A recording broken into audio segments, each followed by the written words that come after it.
भगवान बुद्ध के जमाने में एक महान सुंदरी हुई थी।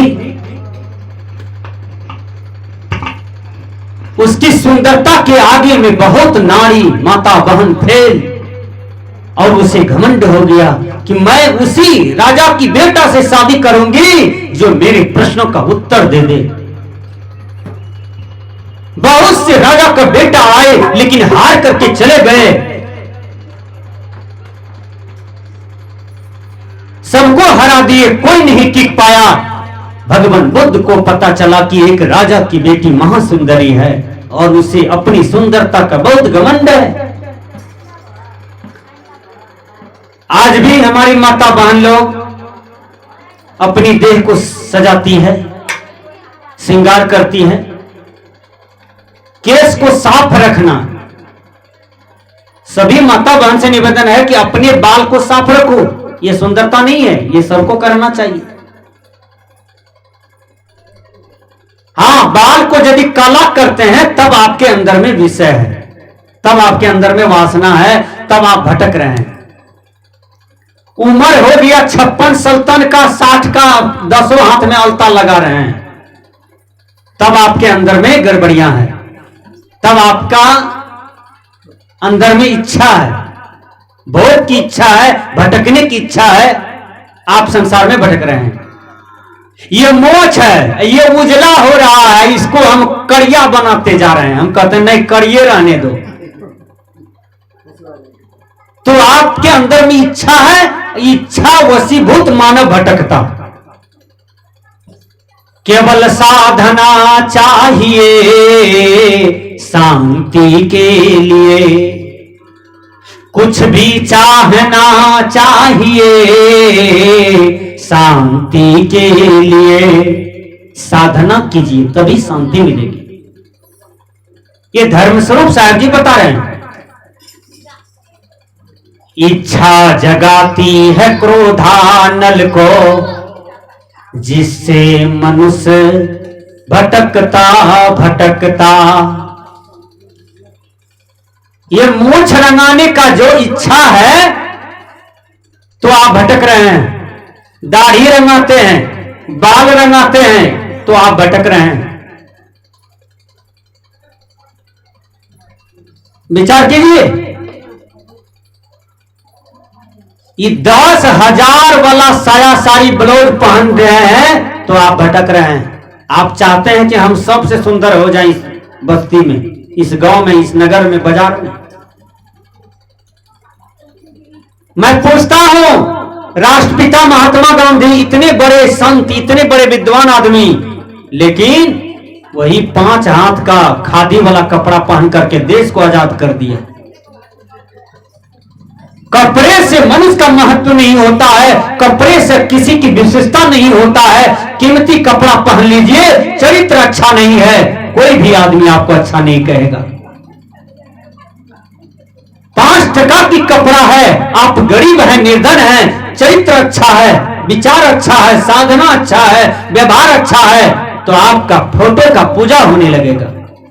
आप रास्ते से चलेंगे, लोग आपको साहेबंदगी करेंगे, लोग आपको प्रणाम करेंगे, लोग आपको नमन करेंगे और आदर की दृष्टि से देखेंगे। भगवान बुद्ध को पता चला कि राजा की बेटी महासुंदरी है और उन्हें घमंड है कि मैं उसी राजा की बेटा से शादी करूंगा जो मेरे प्रश्नों का जवाब दे देगा। भगवान बुद्ध चलते हैं, कहा मैं उस सुंदरी का दर्शन करो। वो ओरिजिनल में सुंदरी थी, उसका शरीर इतना ही सुंदर था कि कहा नहीं जा सकता। लेकिन एक बात बता देता हूं, किसी का भी कितनों बढ़िया सुंदर, कितनों भी सुंदर स्त्री हो कि पुरुष हो, लेकिन सबके शरीर में कचरा पड़ा हुआ है ना। ये चमड़ी को हटा दीजिए, क्या दिखाई पड़ेगा? मांस। फिर मांस को हटा दीजिए, क्या दिखाई पड़ेगा? हड्डी। और मांस और हड्डी के बीच में क्या है? खून है, पानी है ना। 7 बेर पेट झड़ी होता है, 7 बेर उल्टी हो जाए, पेट जड़ी हो जाए, तब कितना बोतल पानी चढ़ेगा आपके देह में? बोलिए। अब खून कर भोजन कर रहे हैं, अब खूने नहीं बन रहा है, क्या एक बोतल खून चढ़ता है तब देह में? बोलिए।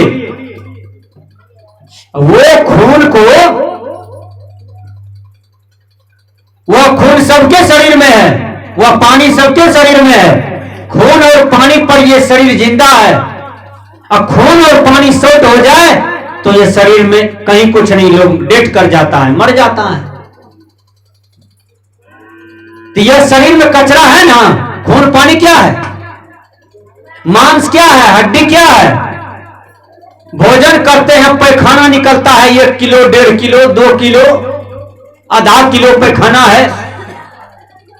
सर्दी होती है, कटोरा के कटोरा, नाक से नेटा निकलता है, कान से गुज्जू निकलता है। बोलिए, ये सब तो शरीर में कचरा पड़ा हुआ है, चाहे वह सुंदरी का देह में कचरा रहे या कि कुरूप का देह में कचरा रहे, लेकिन कचरा तो सबके शरीर में है। इसलिए शरीर किसी का सुंदर नहीं है। शरीर से जितने कचरा निकलते हैं वो कचरा कभी सुंदर नहीं होता है, वो कचरा कोई नहीं खाएगा। व्यक्ति कर्म से सुंदर होता है, व्यक्ति चरित्र से सुंदर होता है। भगवान बुद्ध जाते हैं और उस विश्व सुंदरी के आगे में खड़े हो जाते हैं। विश्व सुंदरी को पता चला कि महात्मा बुद्ध मेरे पास आए हैं, वो भी राजा का बेटा ही है। सुंदरी बिल्कुल सज धज करके निकलती है। आजकल की माता को देखिए, ये माथा पर घूंघट नहीं ले पाती है। आजकल ऐसा ऐसा ड्रेस पहनती है, बियाह करके जो दुल्हन सब आई है, नबकी दुल्हन सब साड़ी पहन करके बियाह करती है, साड़ी खोल करके रखी, फिर सेमी सलवार पहनती है, अब भैंसुर के आगे में खड़ी है, ससुर के आगे में खड़ी है, अब माथा पर एक कपड़ा भी नहीं है। जितना संस्कृति में लात मारिएगा उतना समाज में दुख होगा, उतने ही परिवार में अशांति फैलेगी। पुरनका माता बहन को देखिए, वो माताएं अभी तक माथा पर साड़ी लेती है, घूंघट लेती है, बड़े आदमी को देख करके शर्म मानती है, छोटे बाल बच्चे के साथ प्यार करती है। आजकल के माता बहन गोतनी के बच्चा को दे ठुनका, पड़ोसी के बच्चा को दे ठुनका, प्रेम प्यार की बात ही नहीं जानती है। भैंसुर से प्रेम नहीं कर पाती है आजकल के नई नवेलन दुल्हन कन्या बेटी बहू। गोतनी से प्रेम नहीं कर पाती है, ससुर से प्रेम नहीं कर पाते हैं, सास को प्रेम वाला व्यवहार नहीं कर पाते हैं। कैसा जीवन जी रहे हैं। भगवान बुद्ध के आगे में वो सुंदरी सज करके आती है, ठोर में लिपस्टिक है, आंख में काजल है, एकदम केस रंगाया हुआ है, पिपरी बनाई हुई है, उस श्रृंगार, गला में सोना, नाक में सोना, कान में सोना, वो सज धज करके विश्व सुंदरी आई भगवान बुद्ध के आगे में। भगवान बुद्ध तो वैराग की मूर्ति थे, वैराग के दीवाने थे।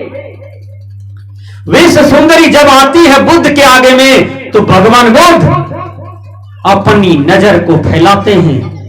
भगवान बुद्ध उस विश्व सुंदरी को देखने लगा, विश्व सुंदरी भी भगवान बुद्ध को देखने लगा। भगवान बुद्ध भी देख रहे हैं और विश्व सुंदरी भी उनको देख रहा है, देख रही है, दोनों को देख रहे हैं। लेकिन विश्व सुंदरी तो एक सच्चा संत का दर्शन किया था।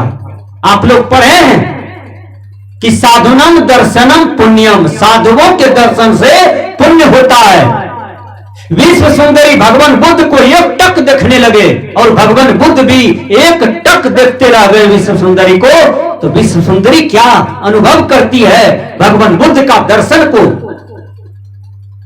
करके, क्या अनुभव करती है विश्व सुंदरी कि हम बूढ़ी हो गए हैं, केस पक गई है, कान बहरी हो गई, आंख में मोतियाबिंद पकड़ लिया, सूझता भी नहीं, दांत टूट गया, हाथ कांप रही है, पैर कांप रही है, हम बूढ़ी हो गए हैं तब हमारे और कोई नहीं देखता है, कोई हमको सुंदरी नहीं कह रहा है।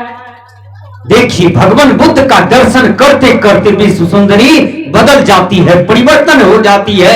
इसी को कहते हैं कि एक अच्छा साधु का दर्शन हो जाए तो समझ जाइए उस दिन आपका भाग बन गया, उस दिन आपका भाग जग गया, उस दिन आपकी तकदीर बदल गई। एक अच्छा संत का दर्शन होना चाहिए। रामायणकार ने कहा, मुद मंगल में संत समाजो,